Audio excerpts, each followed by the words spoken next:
السلام علیکم ورحمۃ اللہ تعالی وبرکاتہ۔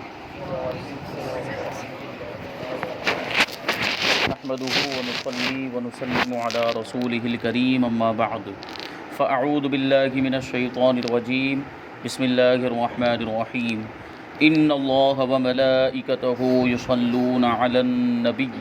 یا ایہا الذین آمنوا صلوا علیہ وسلموا تسلیما اللہم صل علی سیدنا ومولانا محمد معدن الجود والکرم وآلہ الکرام وابنہ الکریم وبارک وسلم صلاۃ وسلاما علیک یا رسول اللہ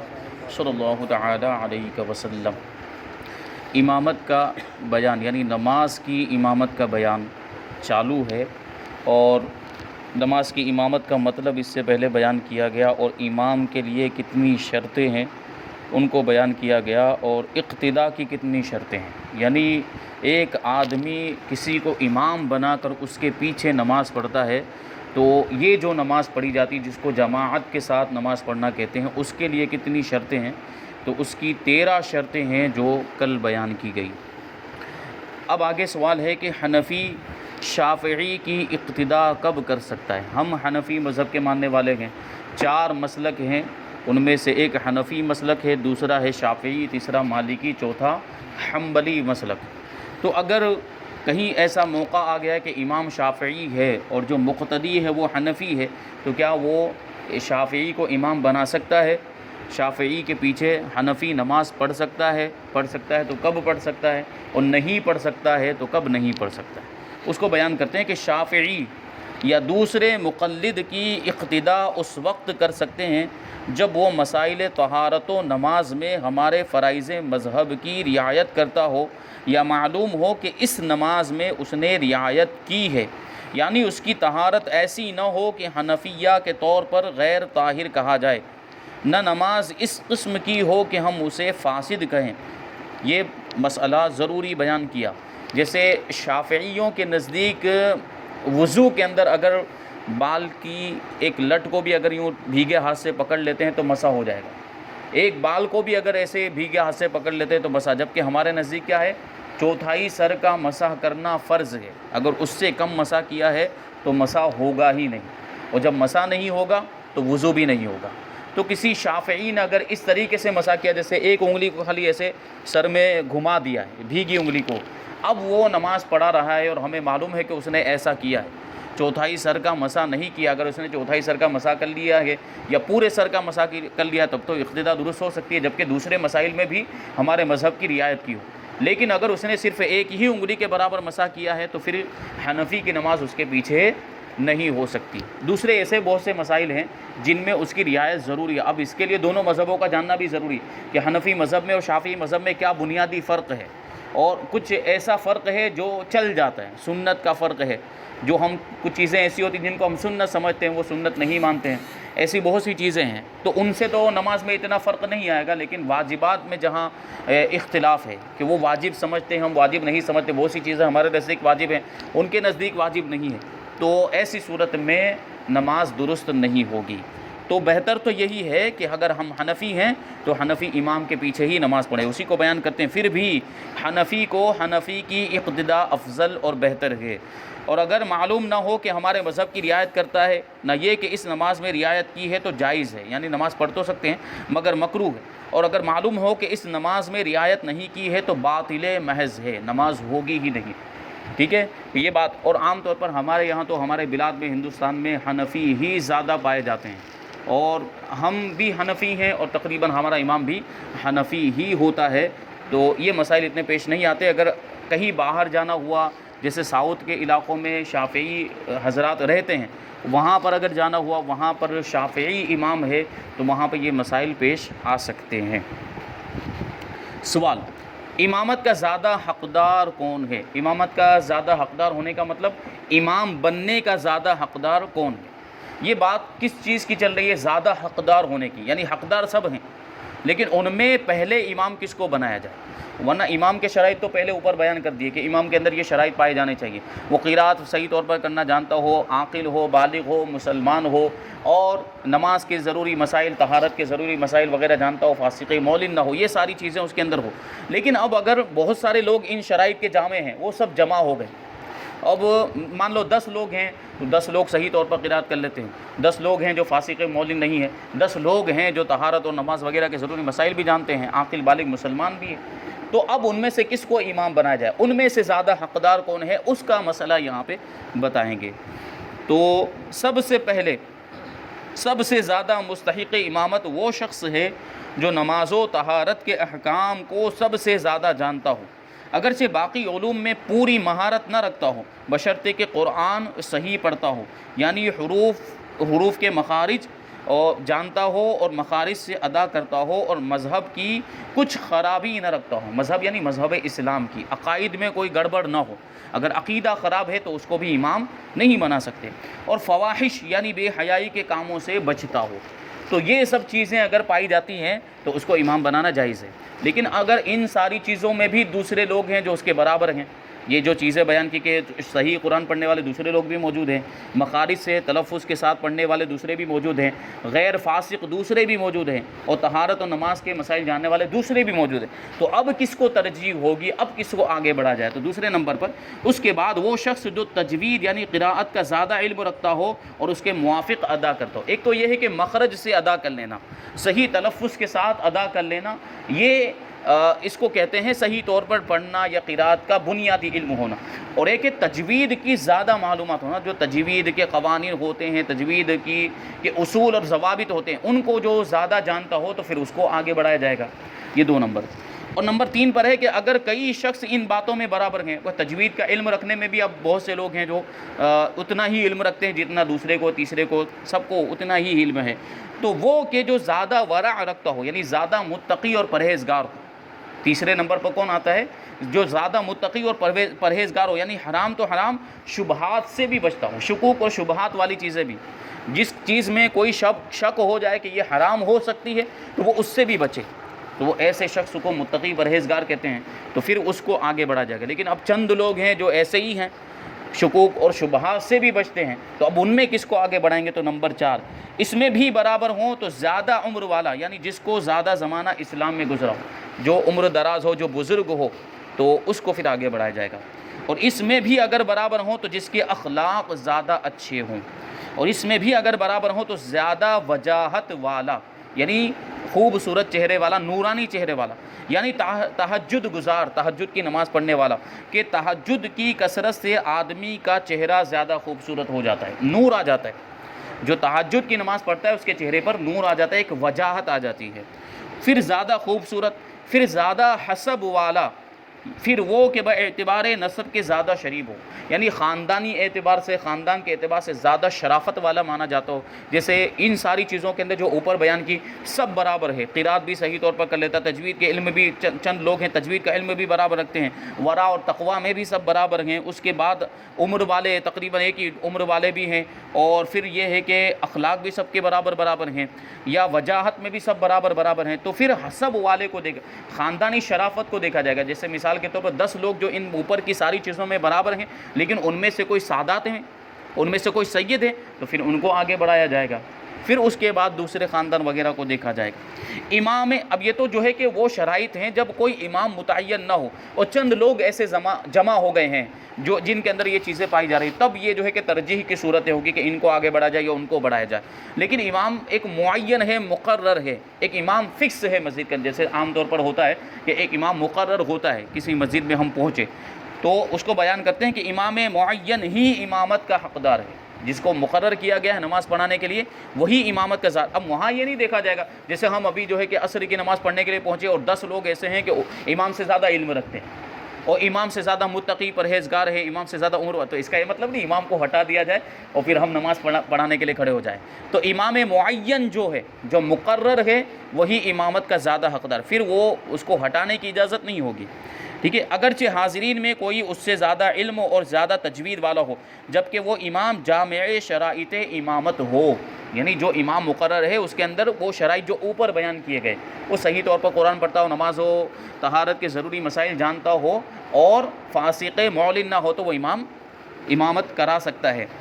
ورنہ وہ امامت کا اہل ہی نہیں، یعنی اگر یہ کوئی شرط نہیں پائی جاتی ہے تو پھر وہ امامت کا اہل ہے، پھر تو ہٹانا ضروری ہو جاتا ہے، بہتر تو ہونا تو درکنار، ٹھیک ہے، ہٹانا ضروری ہو جائے گا ایسی صورت میں، اگر امام کوئی ایسا ہے کہ جس کے اندر کوئی شرط شرعی اعتبار سے کوئی خرابی پائی جاتی ہے۔ سوال ہے آگے کہ کسی شخص کی امامت سے لوگ ناراض ہوں تو اس کا امامت کرنا کیسا ہے؟ کبھی ایسا ہوتا ہے کہ ذاتی معاملات کی وجہ سے کچھ جھگڑا ہو گیا، گھریلو معاملات ہے یا کوئی اور چیز ہے، کاروبار کا لین دین کا کوئی مسئلہ ہوگا جس کی وجہ سے آپس میں اختلاف و جھگڑا ہو گیا ہے، اب اس سے ناراض ہے، امام سے کوئی مقتدی ناراض ہے، تو کیا ایسی صورت میں اس مقتدی کی نماز ایسے امام کے پیچھے ہوگی یا نہیں ہوگی؟ یہ بھی بنیادی سوال ہے۔ اور ایک یہ کہ کوئی شرعی وجہ ہے، کوئی شرعی خرابی پائی جاتی ہے اس کے اندر، جیسے فاسق مولن کھلم کھلا گناہ کبیرہ کرتا ہے، یا اس کے گھر کی خواتین جو اس کے ماتحت ہے، جیسے اس کی بیوی بے پردہ گھومتی ہے اور وہ کچھ بولتا نہیں ہے، تو یہ شرعی خرابی کہلاتی ہے۔ اگر یہ خرابی پائی جاتی ہے تو پھر وہ امامت کا مستحق نہیں رہتا ہے۔ تو اس کو بیان کرتے ہیں کہ کسی شخص کی امامت سے لوگ ناراض ہوں تو اس کا امامت کرنا کیسا ہے؟ جواب، جس شخص کی امامت سے لوگ کسی وجہ شرعی سے ناراض ہوں، کوئی شرعی وجہ ہے جس کی بنیاد پر لوگ ناراض ہیں، تو اس کا امام بننا مکروہ تحریمی ہے۔ جیسے میں نے ابھی بیان کیا کہ فاسق مولن ہے، کھلم کھلا گناہ کبیرہ کرتا ہے، تو ایسے شخص کو امام بنانا مکروہ تحریمی، اس کے پیچھے نماز واجب الیاد۔ اور اگر ناراضگی کسی وجہ شرعی سے نہ ہو تو کراہت نہیں ہے، ذاتی معاملات کی وجہ سے ناراضگی ہے تو ایسے شخص کو امام بنایا جا سکتا ہے، نماز ہو جائے گی۔ بلکہ اگر وہی حقدار ہے تو اسی کا امام ہونا چاہیے۔ اگر وہ امام جو ہے جس سے کسی کو ذاتی معاملات ہیں، کوئی وجہ شرعی نہیں ہے، تو ذاتی معاملات کی وجہ سے کوئی کراہت نہیں آئے گی، بلکہ وہ امام شرائط کا جامع ہے اور زیادہ حقدار وہی ہے، دوسرا کوئی حقدار ہی نہیں ہے، تو اسی کو امام بنانا ضروری ہوگا۔ آگے ہے کن لوگوں کی امامت مکروہ تحریمی ہے؟ بہت اہم مسئلہ، یہ ذہن میں رہنا چاہیے، اس کی ضرورت بہت زیادہ پیش آتی ہے۔ کس کو امام نہیں بنایا جا سکتا؟ اگر ایسے شخص کو امام بنا دیا تو نماز مکروہ تحریمی ہوتی ہے۔ جواب ہے نمبر 1، ایسا بد مذہب کہ جس کی بد مذہبی حد کفر کو نہ پہنچی ہو، گمراہ قسم کا کوئی شخص ہے، بد مذہب ہے، بد عقیدہ ہے، لیکن ابھی کافر نہیں ہوا، کوئی کفری عقیدہ اس نے اختیار نہیں کیا، تو ایسے شخص کو امام بنانا مکروہ تحریمی۔ اور اگر عقیدہ کفری ہو گیا تو ہرگز اس کے پیچھے نماز ہوگی ہی نہیں۔ کفری عقیدہ اگر کوئی رکھتا ہے تو اس کے پیچھے تو نماز ہوگی ہی نہیں۔ یہ اس بد مذہب کی بات چل رہی ہے جس کی بد مذہبی، جس کی گمراہی حد کفر تک نہیں پہنچی ہو، تو اس کو امام بنانا مکروہ تحریمی۔ نمبر 2، فاسق معلن،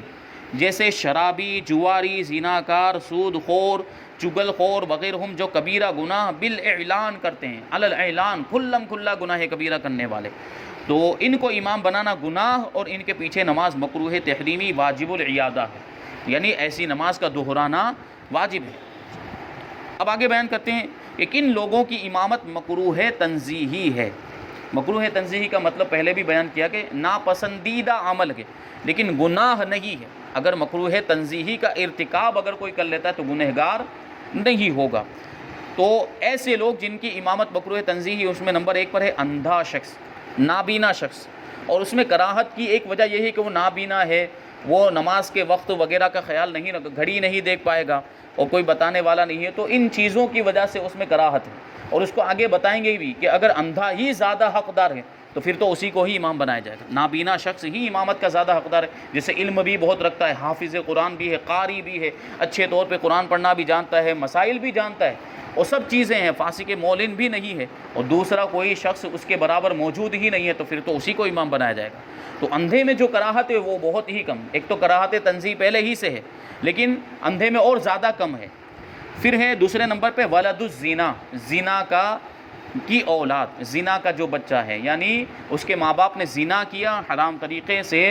جسمانی تعلق قائم کیا اور پھر یہ پیدا ہوا، تو چونکہ ظاہری طور پر دنیاوی معاملات کے اعتبار سے لوگ اس سے گھن کرتے ہیں، لوگ اس کو ناپسند کرتے ہیں، اس میں اس کا کوئی قصور نہیں ہے، جو گناہ ہے وہ تو اس کے ماں باپ نے کیا، ماں باپ نے، یا جو کہہ لیجئے کہ وہ مرد اور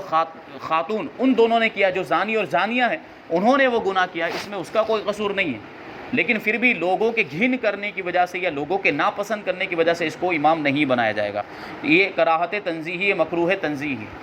اور اس میں بھی ویسا ہے کہ اگر اس کے علاوہ کوئی دوسرا امامت کا حقدار نہیں ہے تو اسی کو امام بنایا جائے۔ نمبر 3، خوبصورت امرد، اور نمبر 4 کوڑی شخص، کہ کوڑی سے بھی لوگ دور بھاگتے ہیں۔ نمبر 5، فالج کی بیماری والے، جس کو فالج کی بیماری، جو لقوا ہو جاتا ہے یا پیرالائز ہو جاتا ہے، اس طرح کی کوئی بیماری ہو تو ظاہر سی بات وہ معذور ہوگا، وہ پورے طور پہ سجدہ نہیں کر پائے گا، رکوع نہیں، اگر پاؤں میں فالج ہو گیا ہے تو وہ اٹھ بیٹھ نہیں پائے گا، یہ مسائل ہوں گے۔ نمبر 6 برس والے کے جس کا برس ظاہر سفید داغ کی بیماری ہوتی ہے، وہ بھی اگر کوئی شخص ہو تو اس کو بھی امام نہ بنایا جائے۔ نمبر 7 سفیہ یعنی بے وقوف کے تصرفات، مثلا بیع و شراء میں دھوکے کھاتا ہو، یعنی اتنا بے وقوف ہے کہ خرید و فروخت کی صلاحیت نہیں رکھتا ہے، سوجھ بوجھ نہیں رکھتا ہے، دھوکے کھا جاتا ہے، نقصان اٹھاتا ہے، کوئی چیز خریدنے گیا تو زیادہ دام دے کر آ جاتا ہے، تو یہ معاملات ہوتے ہیں، ایسا بے وقوف ہے تو اس کو بھی امام نہیں بنا جائے کہ ان کی امامت مکروہ تنزیہی ہے، اور کراہت اس وقت ہے کہ یہ حضرات اس جماعت میں سب سے افضل نہ ہوں، اور اگر یہی مستحق امامت ہیں، یہی سب سے زیادہ جامع شرائط ہیں تو کراہت نہیں ہے، اور اندھے کی امامت میں تو بہت ہی خفیف یعنی ہلکی سی کراہت ہے۔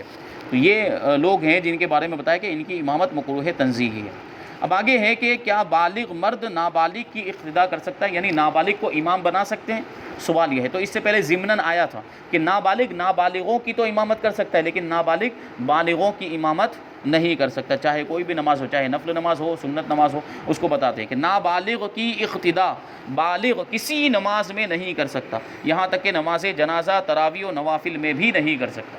ٹھیک ہے، کیا امی کی اقتداء ہو سکتی ہے؟ امی کا مطلب ان پڑھ، جسے کچھ بھی قرآن پڑھنا نہیں آتا،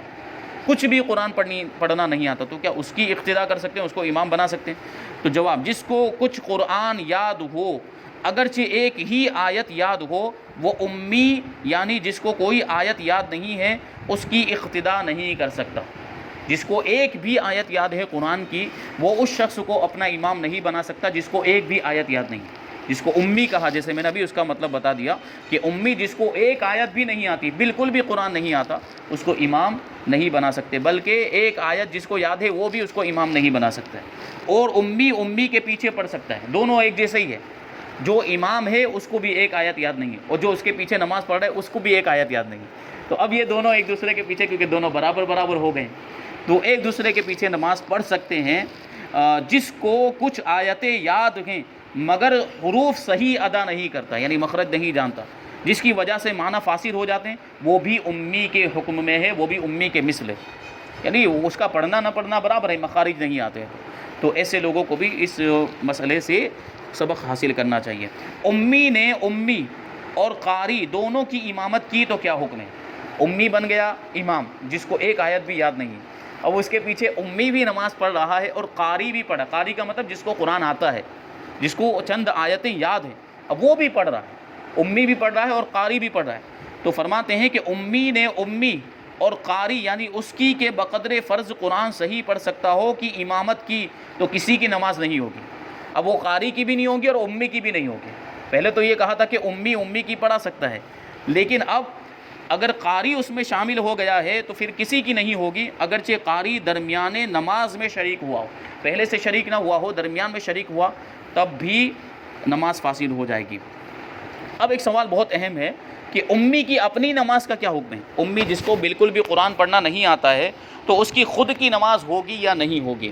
یہ بہت اہم سوال ہے، اس کا جواب دیتے ہیں کہ امی پر واجب ہے کہ رات دن کوشش کرے یہاں تک کہ بقدر فرض قرآن مجید یاد کر لے، ورنہ عند اللہ معذور نہیں ہے، مجبور نہیں۔ یہ کوئی ایسی مجبوری نہیں ہے کہ جس کی جیسے ہو جاتا ہے نا کہ بچپن میں قرآن شریف نہیں پڑھے، اب بڑے ہو جاتے ہیں سو شرم آتی ہے ان کو سیکھنے کے لیے، بلکہ بچپن ہی میں جب سمجھدار ہو جاتے ہیں، جب ان کو ماں باپ کی ذمہ داری ہوتی ہے کہ ان کو سکھائے، 7 سال کی جب عمر ہو جائے تو ان پر ماں باپ کی ذمہ داری ہوتی ہے کہ ان کو قرآن سکھائے، اور جب 10 سال کے ہو جائیں تو اگر نہ سیکھتے ہوں تو مار کر سکھائے، مارنے کی بھی اجازت دی ہے، اور اگر بالغ ہو گئے تو پھر وہ خود اپنے ذمہ دار، اب کیونکہ بالغ جو ہو جاتا ہے وہ سمجھدار ہو جاتا ہے، اس کی عقل پختہ ہو جاتی ہے، تو پھر خود اس کی ذمہ داری ہے کہ وہ صحیح کیا ہے غلط کیا ہے اس کو سمجھے، قرآن پڑھنا ہے، اسلام کی بنیادی تعلیمات حاصل کرنی ہے، فرض علوم کی تعلیم حاصل کرنی ہے، یہ اس پر لازم و ضروری ہو جاتا ہے بالغ ہونے کی حیثیت۔ اس کے باوجود بھی اگر وہ علم حاصل نہیں کرتا تو اللہ کی بارگاہ میں وہ معذور نہیں سمجھا جائے گا، اللہ کی بارگاہ میں اس کی پکڑ ہوگی،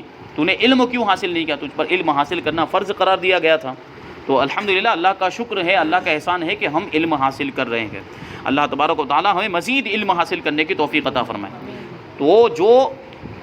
امی ہے جس کو پڑھنا نہیں آتا تو اس پر رات دن کوشش کرنا لازم ہے۔ بہت سے ایسے ہمارے بزرگ بھی ہے، بڑی عمر ہو گئے لیکن قرآن بالکل آتا نہیں ہے اور کوشش بھی نہیں کرتے. تو جن کو قرآن نہیں آتا اور کوشش بھی نہیں کرتے ان کی نمازوں کا اللہ ہی حفاظت کرنے والا، اللہ ہی مہربان ہے. یعنی ان کی نمازیں نہیں ہوتی، اس کو آگے بیان کریں گے دیکھیے. اور جس سے حروف صحیح ادا نہیں ہوتے اس پر واجب ہے کہ تصحیح حروف میں، یعنی حروف کو صحیح ادا کرنے میں رات دن پوری کوشش کرے. اور اگر صحیح خواں کی اقتدا کر سکتا ہو، یعنی صحیح پڑھنے والے کے پیچھے نماز پڑھ سکتا ہو، تو جہاں تک ممکن ہو اس کی اقتدا کرے. میں نے ایک بار یہ مسئلہ بتایا تھا کہ جس کو قرآن صحیح طور پر پڑھنا نہیں آتا وہ تکبیر اولیٰ سے لے کر آخر تک امام کی اقتدا میں پڑھے تو کم سے کم فرض تو ادا ہو جائے گا، فرض ساقط ہو جائے گا. تو سنتوں میں بھی اقتدا کی جا سکتی ہے، سنتوں میں بھی کسی کو اپنا امام بنا لے اور سنتوں میں بھی شروع سے لے کر آخر تک اس کے پیچھے نماز پڑھے. جو صحیح خواں ہو، صحیح طور پر قرآن پڑھنا جانتا ہو، تو سنتیں بھی اس طریقے سے ادا ہو جائیں گی. ٹھیک ہے. یا وہ آیتیں پڑھے جس کے حروف صحیح ادا کر سکتا ہو، اور یہ دونوں صورتیں ناممکن ہو تو زمانہ کوشش میں اس کی اپنی نماز ہو جائے گی. یعنی جب تک کوشش کرتا رہے گا وہاں تک اس کی نمازیں ہو جائیں گی. اور اپنے مثل دوسرے کی امامت بھی کر سکتا ہے، یعنی جتنا اس کو آتا ہے اتنا ہی کسی دوسرے شخص کو آتا ہے تو وہ اس کے پیچھے نماز پڑھ سکتا ہے. آج کل عام لوگ اس میں مبتلا ہیں کہ غلط پڑھتے ہیں اور کوشش بھی نہیں کرتے ہیں، ان کی نمازیں خود باطل ہیں. امامت تو درکنار، امامت تو کر ہی نہیں سکتے، خود ان کی نمازیں باطل ہو جاتی.